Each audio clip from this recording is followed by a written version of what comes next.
तारीख 7 महीना 10 2021 द्वारा नीलकंठ स्थान डॉक्टर भीमराव रामजी अम्बेडकर विद्यालय खंदरा पोस्ट खंदरा भाया उखड़ा 711363 वीडियो ऑफिस और police station Andal sub divisional office Durgapur district Paschim Bardhaman West Bengal nearby lord Shiva temple Neelkanth स्थान।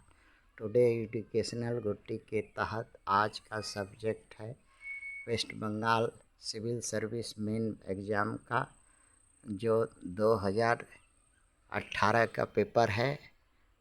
ये कक्षा 6 से लेकर 12 तक एक्सटर्नल कैंडिडेट के लिए तैयार कर रहे हैं, उनके सिलेबस में है। आते हैं क्वेश्चन पर। ये arrange the following arm resistance in 19th century against the colonial rule in chronological order and choose the correct answer from the code given below। पहला कोड 1 है रोमन लेटर में, रोमन नंबर में। 17 disturbance Roman letter Roman digit. Gadkari revelation. तीसरा है revolt of Rao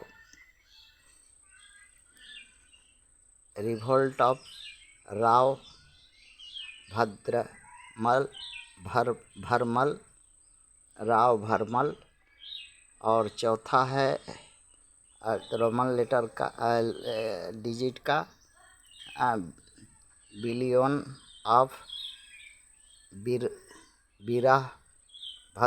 Virbhadra Raju. ये 4 है, इसको chronological में सजा करके लिखना है। तो यहाँ क्रोनोलॉजी क्या है पहले समझ लेते हैं, इसको बाद में इसको सजा के लिखेंगे। क्रोनोलॉजी कुछ नहीं है, ये घटना किस समय घटी है इसको पहले नोट कर लेते हैं। जैसे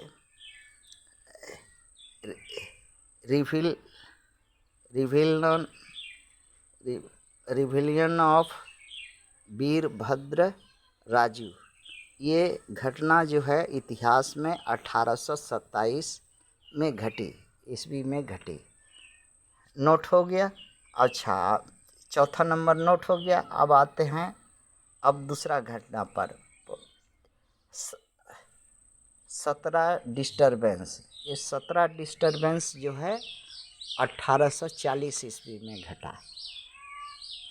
ठीक है, अब आते हैं दूसरा पर। गडकरी रिवेलेशन कब घटा? तो घटा जो है 1844 में। 1844 में दूसरा हो गया गडकरी वाला। अब आते हैं तीसरा कब घटा? तो तीसरा घटा जो है, तीसरा क्या है? रिवोल्ट ऑफ राव भरमल जी वाला जो रिवल्स है वो घटा 1861 में। तो सबसे इसका क्रोनोलॉजी का मतलब है छोटा से बड़ा के तरफ ले जाना। और वो भी किसके टाइम ऑकरेंस को, टाइम फैक्टर जो है को, टाइम ऑकरेंस को छोटा से बड़ा के तरफ ले जाना, सजा कर लिखना। तो यहाँ सबसे पहले घटना कौन है? पहले घटना टाइम ऑकरेंस में पहला घटना क्या है? तो 1827 है, इसलिए ये ऑप्शन सी में देखिए 4 नंबर का घटना पहले हुआ। उसके बाद क्या होगा? टाइम ऑकरेंस के अनुसार 1840 होगा, जो दूसरा नंबर में है, सी का दूसरा। और अब इसी तरह से 2 पर देखते हैं। इसका 2 पर 44 है, 40 के बाद 44 घटना आया है तो दूसरा हो गया। और तीसरा 61 में है, 1861 में। तो इसी तरह का सजावट या इसी तरह का घटनाक्रम सजाने को क्रोनोलॉजी कहते हैं। घबराना नहीं है, हम जितना जानेंगे आपका हेल्प करेंगे। अच्छा, अब आते हैं यहाँ पर टर्म जान लेते हैं। Arm resistance in 19th century against the colonial rule से क्या समझते हैं? हाँ, इससे क्या समझते हैं? और जो है कौन लोग जो आर्म रेजिस्टेंस कर रहे थे, इस कौन लोग कर रहे थे आर्म रेजिस्टेंस से अपनी सुरक्षा या लड़ाई या कुछ भी कर रहे थे, कौन लोग थे? अच्छा, कॉलोनियल रूल्स के विरुद्ध में सशस्त्र संग्राम कर रहे थे कौन लोग, वही बताना है। वही के ये कॉलोनियल रूल से आप क्या समझते हैं, इसी पर है। हाँ, अब कुछ नहीं है, आ जाते हैं ये आर्म रेजिस्टेंस का मतलब है शस्त्र हथियार से मुकाबला करना। किसका मुकाबला करना? उस वक्त का कॉलोनियल माने अंग्रेज से संबंधित है। अंग्रेज लोग कॉलोनियल बनाए थे भारत में, तो सर्वप्रथम कॉलोनियल वाले आर्य हैं जो यहाँ के मूल द्रविड़ मूल निवासियों को पर आज तक कॉलोनियल बनाए के रखे हैं मनुवादी। हाँ, उससे तो कोई आर्म रेजिस्टेंस से उसका मुकाबला बहुत हुआ, बहुत बार किया। हाँ, शुरुआत जो है, हाँ, मूल निवासियों का राजा बलि से लेकर के, रावण से लेकर के, हाँ, शिव से लेकर के, शिव हमारे मूल निवासी के राजा हैं, राजपद भी है। हाँ, ये सब है, मगर सत्ता हासिल नहीं कर सकी। हाँ, लास्ट हमारा मूल निवासियों का राजा अशोक है। हाँ, इतिहास में और बहुत से राजा, पृथ्वीराज चौहान है, चौहान वंश। हाँ, अंतिम हिंदू जिसको लोग बोलते हैं, वो मूल निवासी राजा था। इस तरह से मूल निवासियों का, फिर चमर वंश का राजस्थान में राज्य था, जिसको ये बाहर से आए आर्यों ने ये किया, दास बनाया दिया। हाँ, इस तरह का है। अब आते हैं, यही मूल निवासी सशस्त्र जब लड़ाई इनसे करते थे, लेकिन कला में इनके कपट छल जाल से और भेदी इनके होते थे। उस वक्त के जो भद्र शिक्षित पुरोहित या जानकार जो लोग होते थे, ये इनके साथ लालच बस, क्योंकि इनसे धन मिलता था, इनको सम्मान मिलता था, इनको हाँ सत्ता चलाने के लिए ज़मीन मिलती थी। हाँ, मलगुजारी वगैरह वसूलते थे।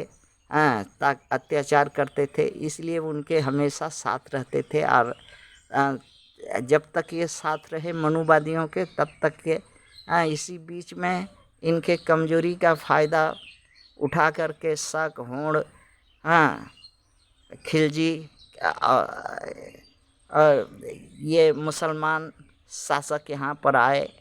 हाँ, इनके बाद यही सब कमजोरियों को फ़ायदा उठा करके अंग्रेज़ यहाँ पर यही लोग बुलाए, यही लोग बुलाते थे। अंग्रेज भारत को अगर गुलाम बनाने का सबसे बड़ा अगर कोई दोषी है, तो यही आर्य समाज के जो इन यूनीसिया के एसी से आए हुए जो भाग है, वो मध्य एशिया के उधर पूर्व में वहीं से आए हुए ये लोग हैं।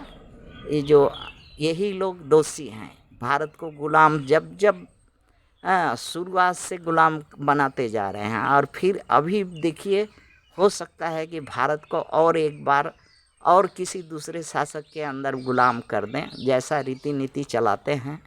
हाँ, सिर्फ इनको अपना स्वार्थ छोड़ करके कुछ भी देश काल रीति नीति धर्म शास्त्र कुछ नहीं भाता, सिर्फ हाँ अपना इनका स्वार्थ पूरा हो जाए, वही संविधान है, वही कानून है, वही रीति है, वही नीति है। हाँ, आते हैं अब ये मुकाबला भारत के मूल निवासी अंग्रेज़ों से हथियार बंद हो करके हाँ करते थे। और जो भद्र समाज, शिक्षित समाज, सामंत समाज, जमींदार समाज, हाँ, जिनको सत्ता में शेयर मिलता था, धन मिलता था, हाँ, वो यहाँ के मूल निवासियों के साथ गद्दारी करके, हाँ, हर बार गद्दारी करके इन्हें गुलाम बना देते थे। अंग्रेज़ों ने जब तब गुलाम बनाने की क्षमता जब तो थी इनके मेल मिलाप से, तो बनाते रहे। हाँ, किंतु कुछ मूल निवासी, सबसे ज़्यादा इतिहास में अगर विद्रोह हुआ है तो मूल निवासियों का कम से कम हर राज्य में उस समय हर प्रांत में, हाँ, मूल निवासियों पर अत्याचार होने का सबसे ज़्यादा प्रमाण है।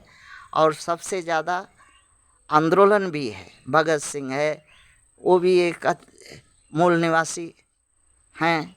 खुद्दीराम हैं, वो भी, घोष खुद्दीराम बोस भी एक मूल निवासी हैं। इस तरह से जो भी इनसे अत्याचारित पीड़ित हुआ वो संग्राम के रास्ते पर गया। हाँ, किंतु ये जो भद्र समाज के लोग हैं, कुलीन समाज के लोग हैं, हाँ, ये खाली अपना स्वार्थ में गुलामी, हाँ, अंग्रेज़ों का करते रहे और इनके साथ गद्दारी करके, हाँ, किसी को फांसी पर चढ़वा देना, किसी को गोली से मरवा देना, किसी को कुछ करवा देना, इनका वही काम था। अभी तो जब 1947 होने के बाद 1950 में जब भारत आज़ाद हुआ तो, हाँ, अंग्रेज़ों ने तो देखा कि हम भी बाहर के हैं और ये लोग भी यहाँ के भद्र समाज के लोग, कुलीन समाज के लोग, उच्च समाज के लोग, सब ये भी बाहर के हैं। तो गुस्सा में आकर के इन्हीं के हाथ में सत्ता, हाँ, हस्तांतर करके चला गया, जो कह के गया कि ये देखो मूल निवासी, तुम हमको, हाँ, नहीं राज करने दोगे तो हम ऐसा करेंगे कि 7 गुना, हमसे 7 गुना खतरनाक भारत के ही शासक देंगे और ऐसी व्यवस्था करके जाएंगे कि तुम लोग, हाँ, जिंदगी भर रोते रहोगे और मार खाते रहोगे, लतियाया जाओगे। हाँ, वही बात सामने आता है। यही है इसका कहानी। हाँ, ज़्यादा कुछ नहीं बोल करके, हाँ, थैंक्स।